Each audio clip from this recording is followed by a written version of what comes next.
It's week 16, and we're going to talk about the ILS and preservation.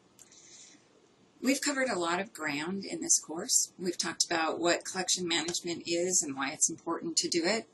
We've explored how to know your community, curriculum, and collection in order to make collection management decisions that best meet the needs of your users, and the important role that the collection management policy plays in the decision-making process. We've considered the variety of acquisition methods, learned about cataloging and classification, and even created catalog records and explored RDA a little bit. So what's left?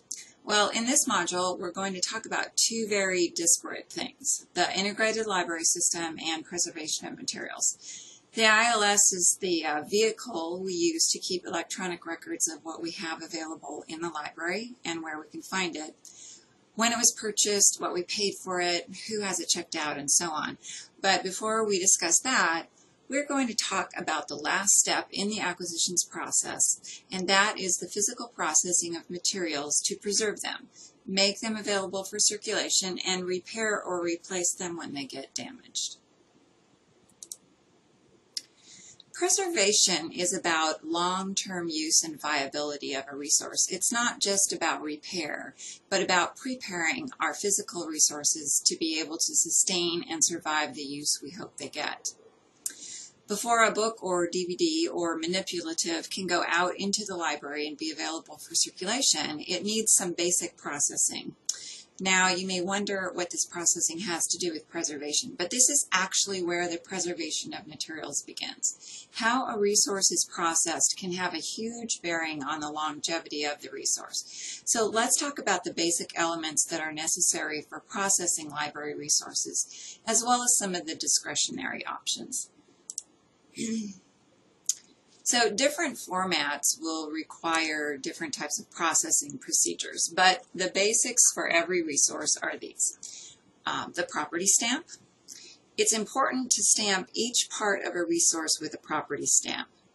This identifies the resource as belonging to your library and has been very helpful in getting materials back to the library to which they belong. Additionally, it sometimes helps to cut down on theft, as a person is less likely to try to sell a resource that has the stamp of a library on it. I remember working in a public library, and we often would get resources from from libraries that didn't belong to us, and we would mail them back because we knew where they belonged because of that property stamp. So where should the property stamp be placed? I recommend placing it in at least two different places, of course, depending on the resource. Some parts of resources are going to be too small to put it in two different spots. Before a book, the title page is a really good place to put the property stamp because somebody can just open the book really quick and see it. Now, I know that your book has mentioned putting the property stamp on a specifically numbered page, and I know that used to be the practice here at Murray State University to try to prevent theft, sort of, secretly hiding the property stamp where only you knew it could be found. But I don't think that makes sense. We want people to be able to see the property stamp, and that, I think, is a better theft deterrent than hiding it. So put it on the title page, and then stamp on the text block somewhere at either the top or the bottom. And that way, when the books are in a stack, you can look really quickly and see that there's a property stamp on there and who it belongs to. That cannot be removed. The title page can be removed, but stamping it on the text block itself. So the text block is when the book is closed and you've got all the pages together, and it makes a pretty solid surface. So stamping it there, it can't be removed, and it makes it more easily identifiable. You'll want to make sure that each piece of a multi-part item has been stamped. For instance, make sure there's a stamp or label with the library's name on it on a CD, as well as the booklet in the CD case. That way, if the pieces get separated, we can put them back together. We know what they belong to. So next is essential to put a spine label with the call number on each piece of the resource. So on a book, it should be at the bottom of the spine. If the call number is too wide to fit on the spine, it should be put on the front cover in the lower left-hand corner. So try to put it at a consistent height from the bottom of the book, as this makes it easier to shelf read when the spine labels are all in the same place on the spine. So if you've got, and you can look at your shelves in the library and quickly see if they're all in the same location on each spine, you have this nice row of spine labels on the shelves. But if they're not put in, the same distance up from the bottom of the spine, then one spine label will be higher or lower than the next one to it, and you kind of have to jump your eyes up and down to locate the spine label. It just makes it a little more challenging to shelf read. And it doesn't look as neat and tidy. So cover the spine label with a label protector in order to extend the life of the spine label and keep the label from peeling and fading. There are some labels that you don't have to cover, it just depends on the surface of the book and if the label's going to adhere really well or not. For media, a spine label on the case is essential, because then you'll be able to see it when it's sitting on the shelf. And you'll also want to either write or put a label on the CD or DVD, as well as any accompanying materials. And that way we can get them back together if they're separated. The barcode is another essential element to use in processing materials. The barcode uniquely identifies each resource and is used for circulating it, as well as batch processing records in the integrated library system. Excuse me. You'll want to determine where the barcode should go based on how it will be used.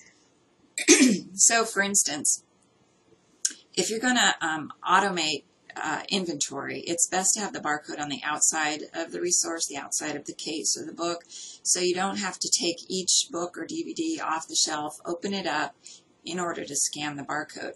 But again, this is based on what works best in your library, and you have many options, each with their strengths and weaknesses. So the next elements in processing library materials can be optional, depending on what you do in your library and what your needs are.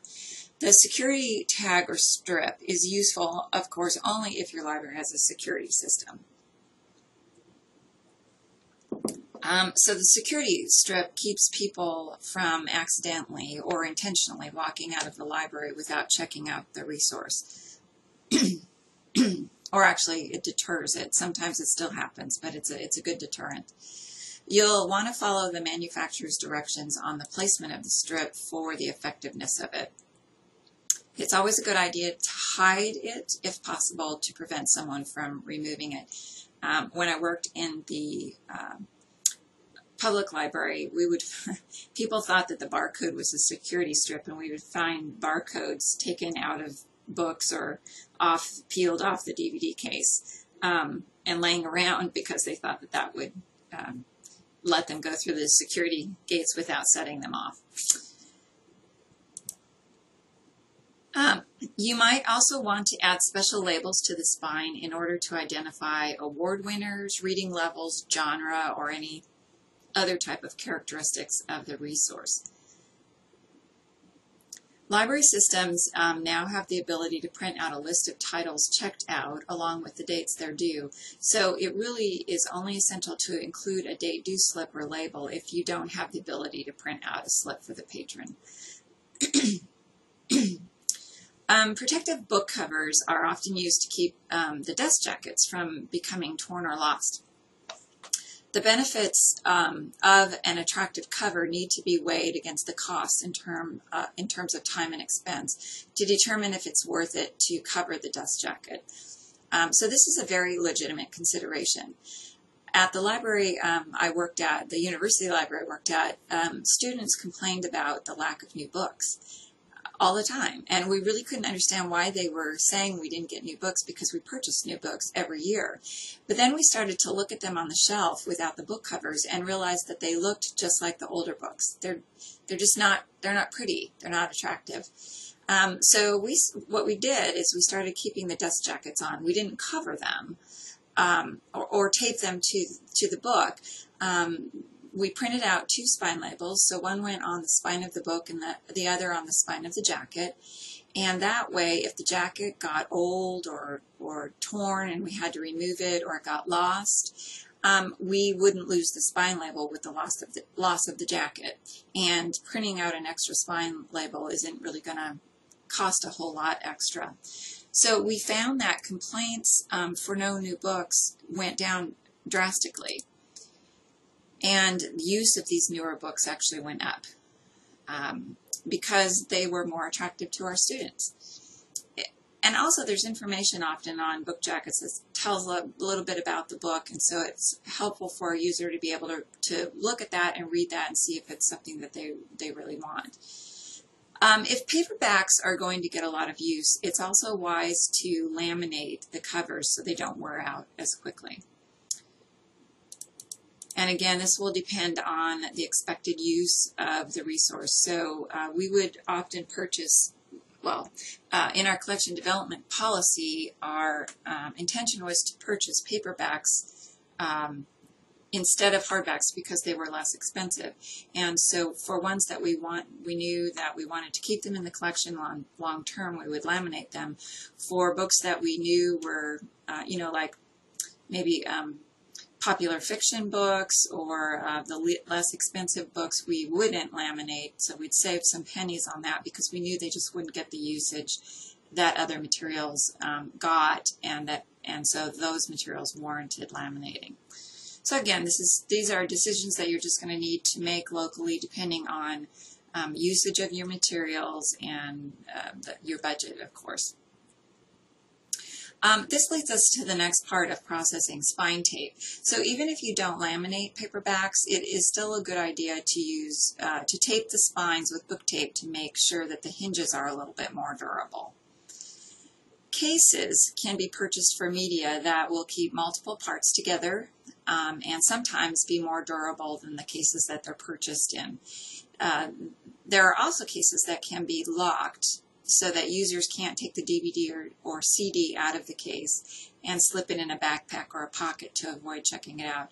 Again, this just depends on your usage. Some people take the CDs and DVDs out and put them behind the desk and just put the case on the shelf so they don't need locking cases. Some people or libraries keep the DVD or CD in the case, put it out on the shelf because they have just determined that the loss rate isn't high enough to warrant an extra expense of a lock-in case or the extra hassle of keeping the DVD separate from the case. Anyway, it's just up to what the needs of your library are. So that's why these are optional things. So the level of processing that you do should be determined by the cost of that processing versus the benefit to the long-term use of the resource. Now, we talked about shelf-ready materials when we were talking about acquisitions methods, and one way to deal with processing resources is just to have it all done by the vendor that you purchase the resources through. This will save you a lot of time. You'll need to supply the vendor with very specific directions for what you want done, and it does cost, add to the cost of the materials.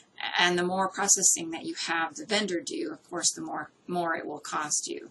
But for those libraries with limited staff help, or even volunteer help, this might be a better way to get consistent and reliable processing done. Getting the books and other materials out on the shelf quickly instead of them waiting in the back room for processing to be done.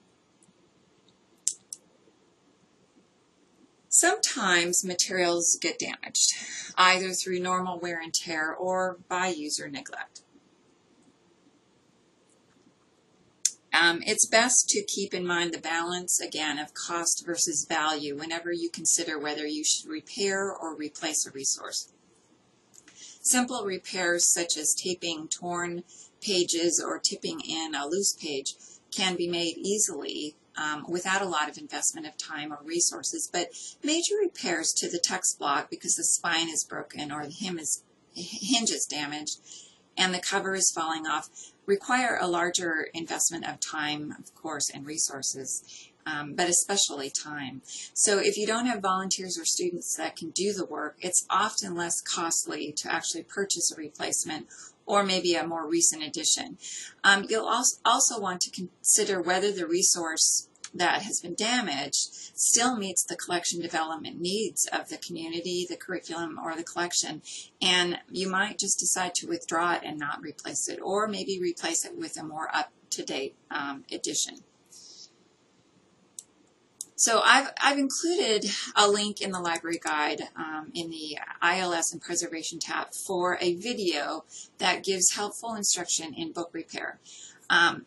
If you're serious about repairing books, please consult the video for how to do it right and what materials to use that won't damage the resource, because the last thing that you want to do is repair a resource with materials or in a method that's actually going to damage the resource more than help with the repair.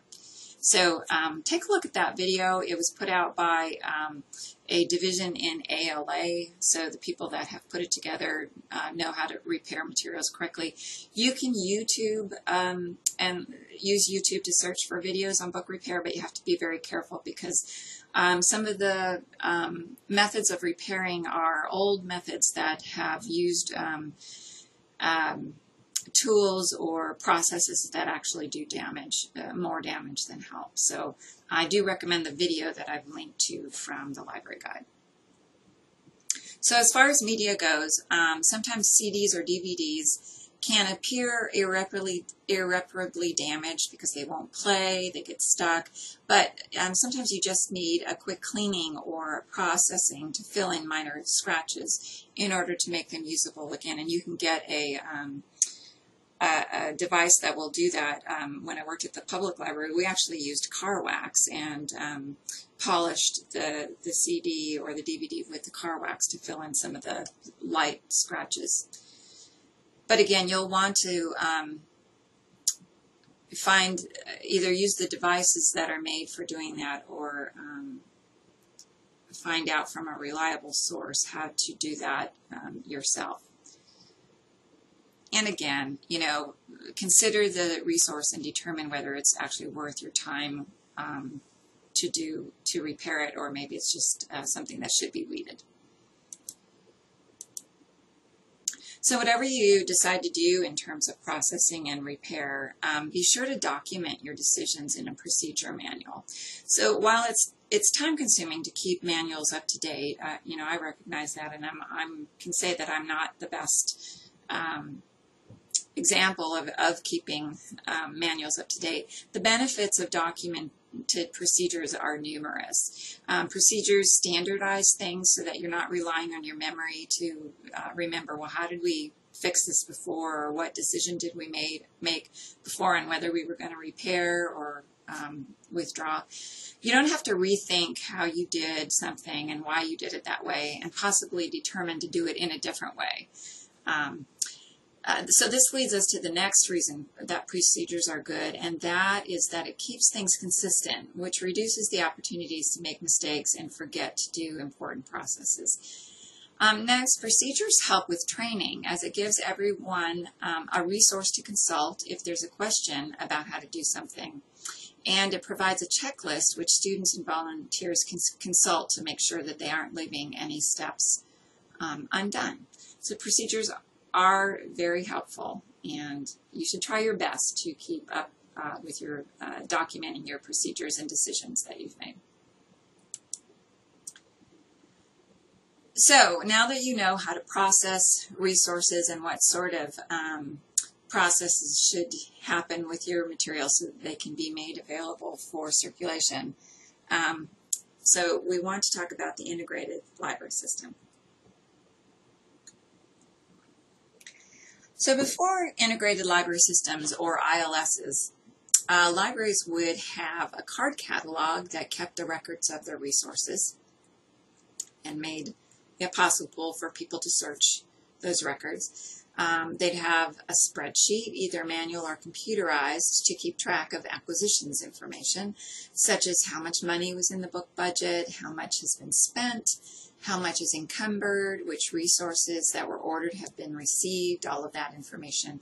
Then there'd be another system for keeping track of issues of serials that have been received, or if they haven't been received, then where you are in the claiming process. Then there'd be another system that would keep track of the resources that have been checked out and when they're due and who has them.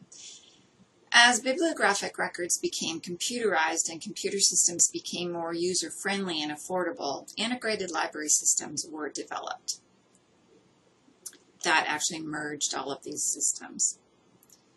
So what is an integrated library system? Well, it means just what it sounds like it means. All of the functions of a library are integrated into one system, one software system. The usual model is that the modules of the system are built around and make use of the bibliographic records. So the bibliographic records are at the center or the heart of an integrated library system. The acquisitions module is where you would connect the PO to the bibliographic record for the resource you were ordering. This module keeps track of the materials budget, purchases, encumbrances, returns, and receipts, as well as any materials ordered and not received. The cataloging module is the one you would use to import, create, edit, and delete bibliographic holdings and item records. Sometimes a serial module will be separate, and sometimes it's integrated into the acquisitions module because you do very similar functions with serials that you would do in acquisitions, such as tracking issues received and missing issues that you need to claim. The system anticipates when the next issue should come in and notifies you if an issue has not been received after a specified period of time. The OPAC is the public interface of the bibliographic records, and it stands for the Online Public Access Computer. This module has a search engine and a user-friendly interface that provides options for searching for materials to see what the library owns. So it's basically our card catalog on steroids. The search engine provides an index to the bibliographic record, and it searches the index. Sorry, the search engine actually searches the indexed bibliographic record. The next module is the circulation module, and that keeps track of patrons, which resources they have checked out, when those resources are due back, and if resources are overdue. As with the other modules, the patron information is connected to a specific bibliographic record corresponding to the item that they've checked out. And finally, a reporting module provides reports on the bibliographic record, such as how often a resource has been checked out, what titles are in a specific call number range, and this is really useful for doing inventory, which materials have a lost status, etc. All of these functions connect, as I've said before, to the bibliographic record, which is the essential element in an integrated library system. So there are two ways a library can implement an integrated library system. The first is to purchase a license to the software. With this method, there's usually an annual maintenance fee, which provides the library with upgrades to the software, some training. Support is usually included with that fee, and sometimes for an additional fee, the library can negotiate with the vendor for the vendor to actually maintain the server and be responsible for app backups, upgrades, and troubleshooting when there are problems with the server. That's a helpful way of being able to have an ILS if you don't have a lot of technological knowledge to be able to maintain the server yourself. Then there's open access ILSs, that are integrated library systems that have been created in a collaborative manner by people with that particular interest and ability, donating time to develop portions of the system. So it's a free product. However, the library assumes responsibility towards everything: upgrading the software, maintaining the hardware, backing up the system, troubleshooting, and training. This usually requires someone who's familiar and comfortable with computer systems and programming at the local library. So if that is not you, then an open access system probably is not the best way to go.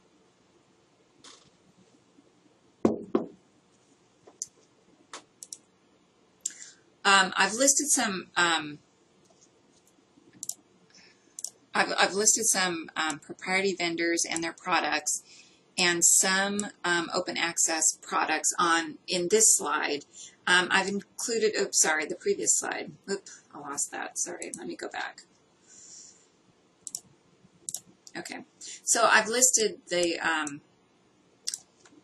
proprietary vendors here, and then the open access vendors and their products here. They're also listed in the library guide with links to their websites. So for more information about the products they have available, go to the vendor or product website.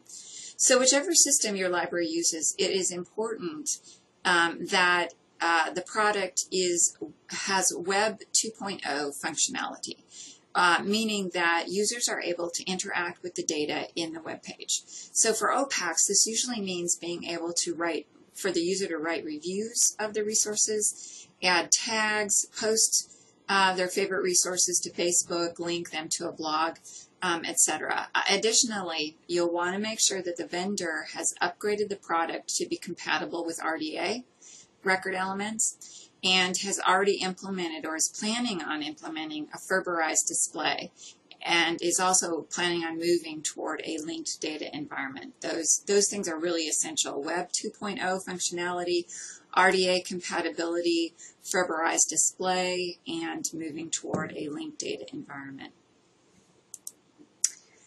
So finally, it's time to say goodbye. So this is the last lecture of this course. You're all